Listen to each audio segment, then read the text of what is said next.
All right. So we got a rate at which cars enter a parking lot. It's E of t. It's this hideous looking function over here. And then we have a rate at which they leave, which is L of t, which is from this chart. And they're both measured in cars per hour. T is hours after 5 a.m. 5 a.m. is t equals 0. And the functions are defined for 0 to 12, so from 5 a.m. to 5 p.m.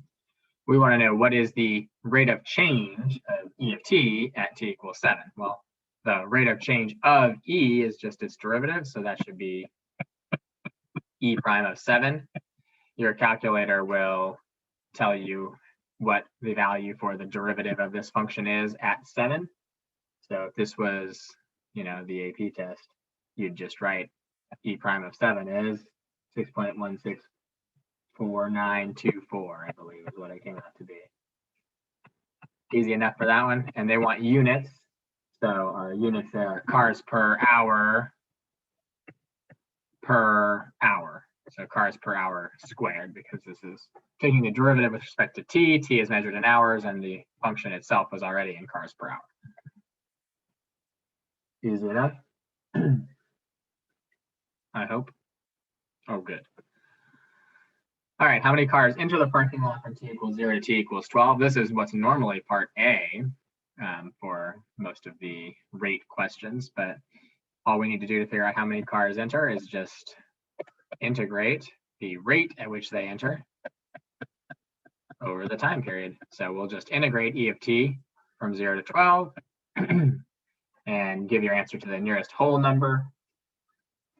That came out to be 520 cars want to go park in this wonderful parking lot. Everybody good with A and B?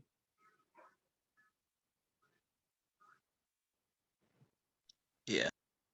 Spectacular. All right, part C. Part C wants us to use a trapezoidal sum with 4 subintervals from the table to approximate the integral from 2 to 12 of L of t. So first, we're going to note that the subintervals are not of equal length, right? This one is 3, this one is 4, this one is 2, and this one is 1. So we can't just use the formula, b minus a over n divided by 2 times y naught plus 2y1 plus 2y2. The formula only works if the subintervals are of equal length, right? If this was 2 to 5, 5 to 8, 8 to 11, 11 to 14, but that's not what we've got. So we have to just do each one separately. So it should be first height plus second height, or first y value or L of t value plus second y value divided by 2, and then just times the length of that interval. So we'll have 40 plus 15 over 2. I believe the length of the first interval was 3. And then it'll be 40 plus the next value, 24 over 2. And that's times 4, because that interval is 4 units long. This one will be 24 and 68 over 2 times 2.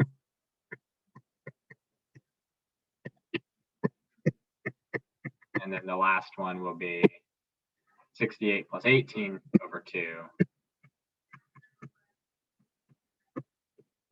times 1. Good with that? With the setup there? Everyone okay with that? That came out to be 345.5 when you did all the fun arithmetic on that. And it says, what does this mean within the context of the problem? Well, this is the number of cars, right? Since it's an integral of a rate, it's the number of the thing. So it's the number of cars that leave from t equals 2 to t equals 12. So we'd say that this is the number of cars that leave between 7 a.m. and 5 p.m. Good or no?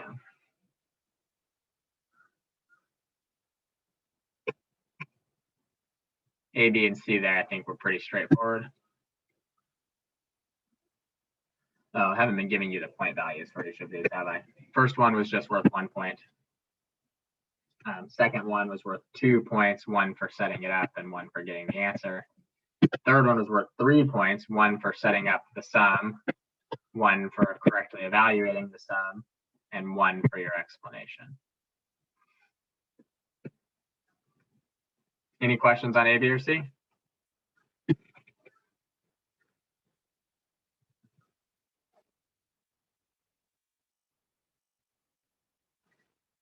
Okay. Part D should also be pretty easy. It says that from 0 to 6, $5 are collected from each car that enters. From 6 to 12, $8 are collected from each car that enters. How much money is collected from t equals 0 to t equals 12 to the nearest whole dollar? So we just need to figure out how many cars enter from 0 to 6, multiply it by 5. How many enter from 6 to 12, multiply it by 8.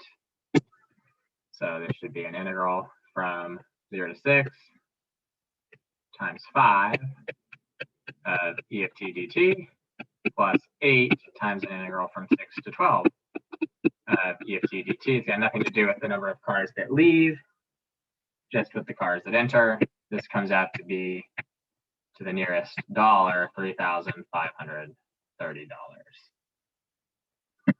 And that was worth 3 points. Wow. 1 for the correct e of t in the integrands, 1 for all of the limits 0 to 6 and the constant 5, and then 6 to 12 and the constant of 8, and then 1 for the final answer.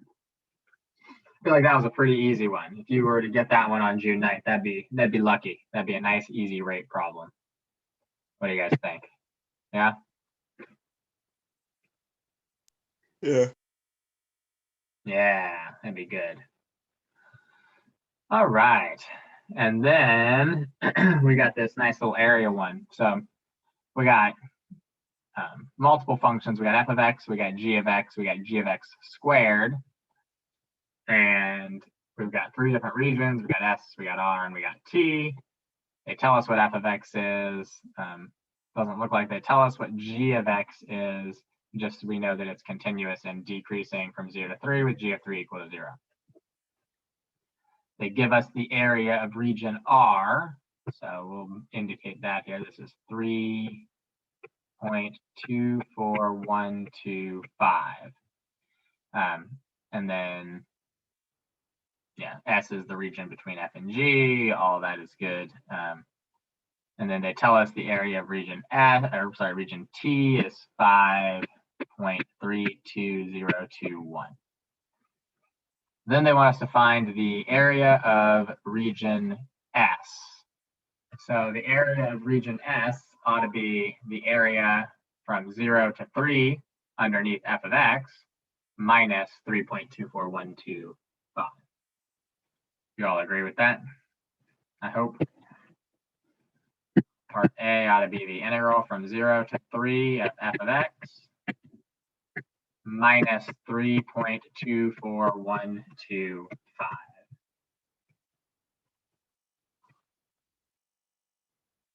And that came out to be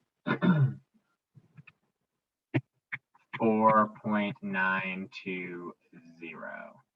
And part A there was worth 3 points. 1 if you had this integral of f from 0 to 3, 1 if you used the area given from R, and 1 for getting the correct final answer. Everybody good with A?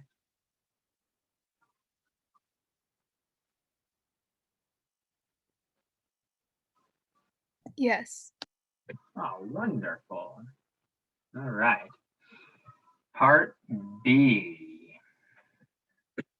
So part B says we're going to take region S and revolve it around the line y equals -3. So that's a little bit more complicated. It's going to be pi times the outer radius squared minus the inner radius squared. And it's 0 to 3. What's our outer radius for going around y equals -3 down here? It ought to be 3 units up to the x-axis and then whatever it is to f of x, so 3 plus f of x. Squared. And then we need to subtract from that. I'm just going to put the pi here again for this integral. Pi times the integral from 0 to 3 of g of x. So it's 3 units and then g of x. So that ought to be a 3 plus g of x squared.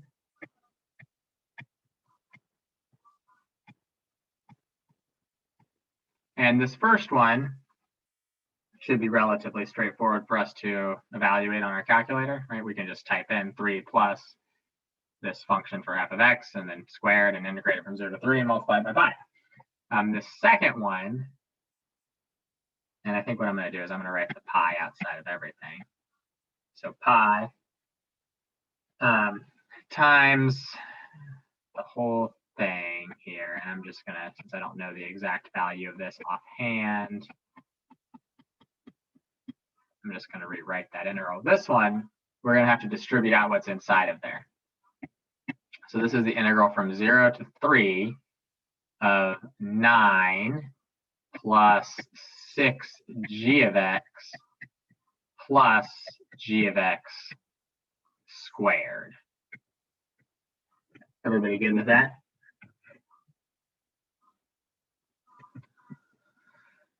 I hope. Yeah. Oh, good.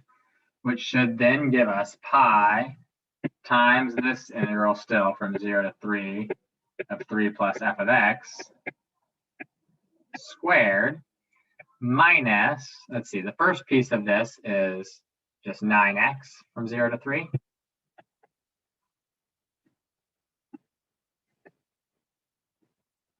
And then the second piece of this is minus 6 times the integral of g from 0 to 3. Well, we know what the integral of g is from 0 to 3, right? It's 3.24125. So it's going to be minus 6 times 3.24125. And then we're going to have a minus the integral of g of x squared. Well, that's this area. So just minus 5.32021.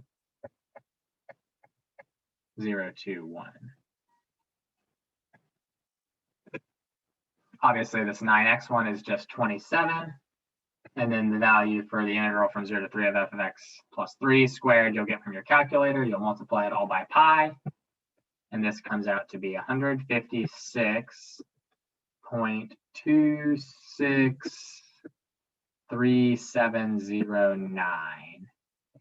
And that was a fun one. That was a good one, huh? How do we feel about that one?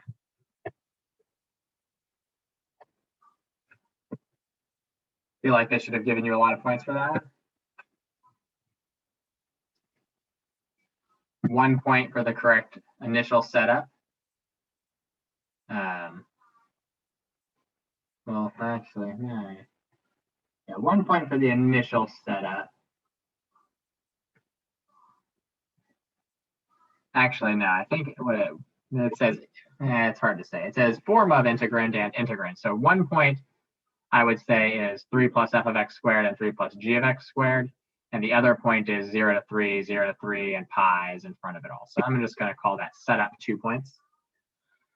And then they gave you 1 point for using the areas of r and t. And then they gave you 1 point for the final answer. Good or no? Good. Great. And then the last one, part C. Part C should be easier again. Hold on, let me go back here. So Ryan, why did I use separate integrals? I used separate integrals because, I mean, I didn't need to use separate integrals. I just happened to write it as 2 separate integrals. If you wrote it as 1, that's fine.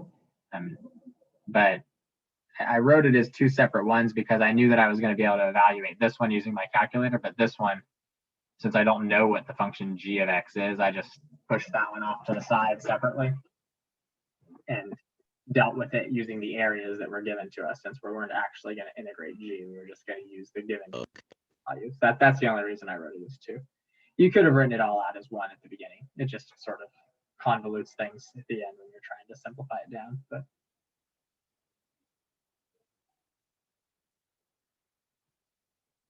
Part C. So we got region S is the base of a solid. Cross sections perpendicular to the x-axis are rectangles with heights that are 7 times the length of the base in region S. So here's our rectangle. This is our length, and this we'll call this we'll call that H. This is 7H. So what's the area of that? Should be 7 times that H value squared. And what's the value of H? It's just f of x minus g of x, right? So we've got an integral from 0 to 3 of 7 times f of x minus g of x squared dx. And they gave you 2 points for that. 1 for what's inside the integral and 1 for, I don't know. Okay. It says 2 points, but I don't know. It says 1 for integrand, 1 for expression. So I guess 1 if you had the 0 to 3 limits and the dx written with it also. How do we feel about that one?